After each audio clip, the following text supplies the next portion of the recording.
That's why I was making her grandmothers. Snap out of it. What, a hot older woman made you feel her pants?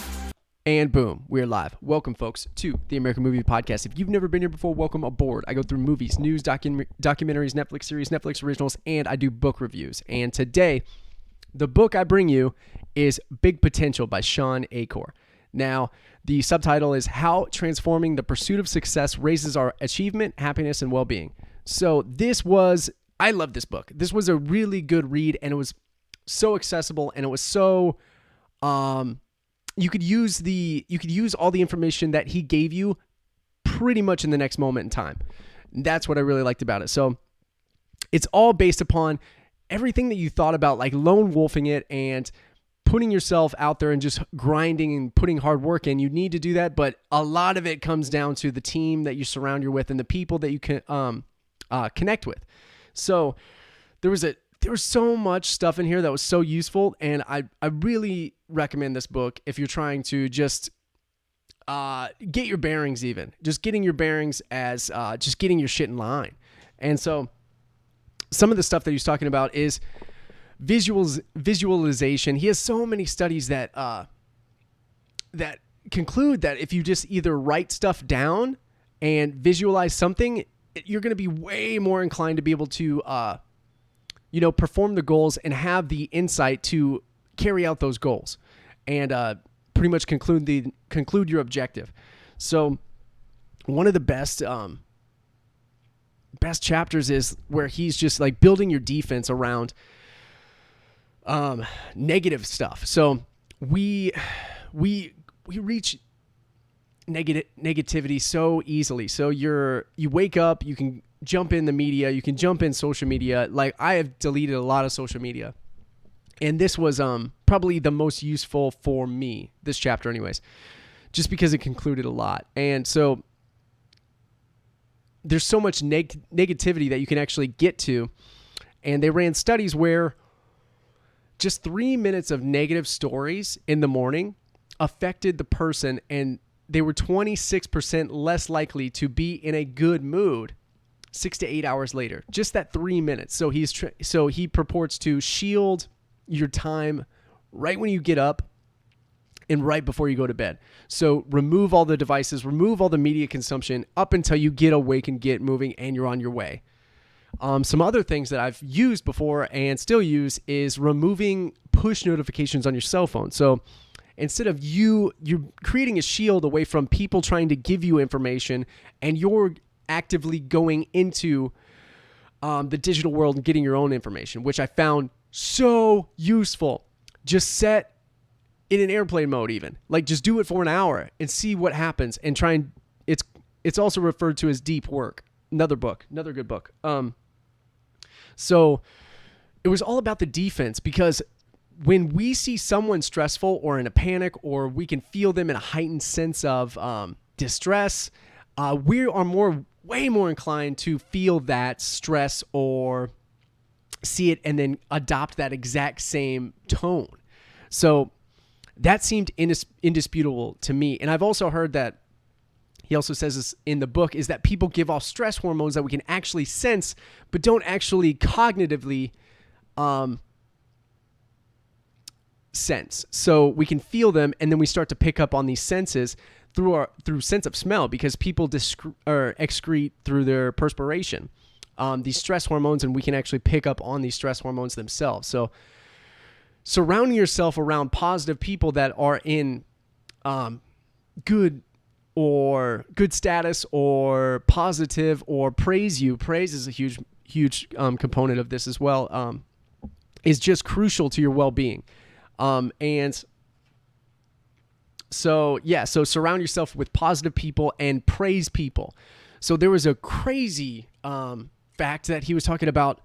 So it's very well known to replace an employee, it either costs about 20% or 150% of their salary.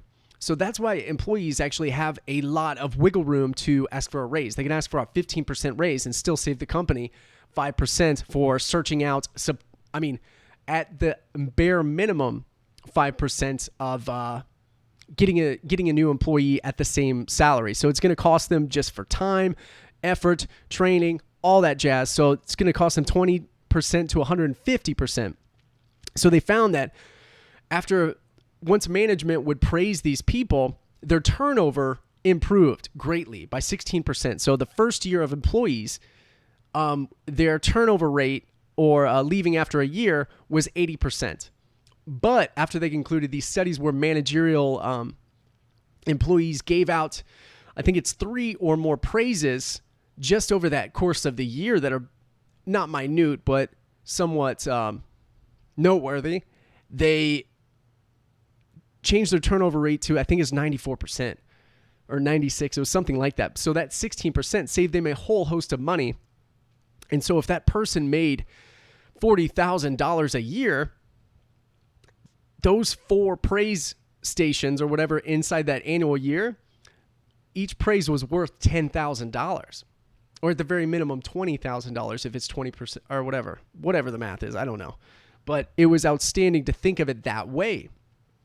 And their general output and their general well-being and their praising down the ladder and within their teams also improved. So it wasn't just, hey, we saved turnover. There was a well-being echo or ripple effect that went throughout these companies and these connections and these collaborations. So that was just, this book was cool, man. It was semi-short. I listened to the audiobook and it's really fascinating.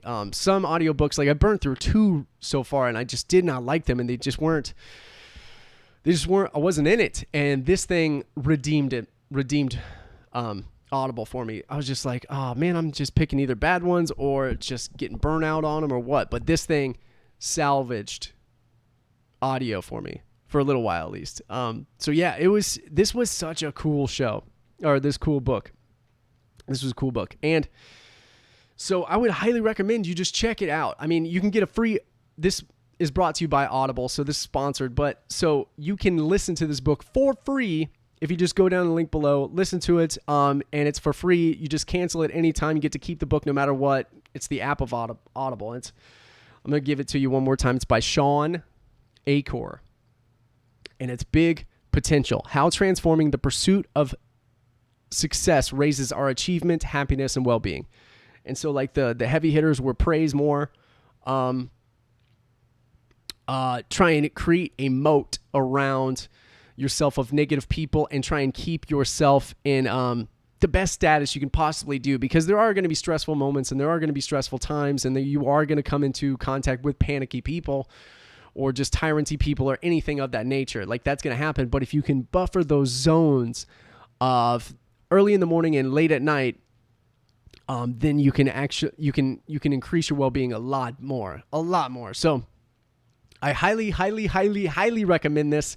If you're listening to any books right now or reading any books that are fascinating or seeing any documentaries that I have not touched upon, please let me know either on social media or in the comment section down below, or review us and leave it in the review like, hey, check out this.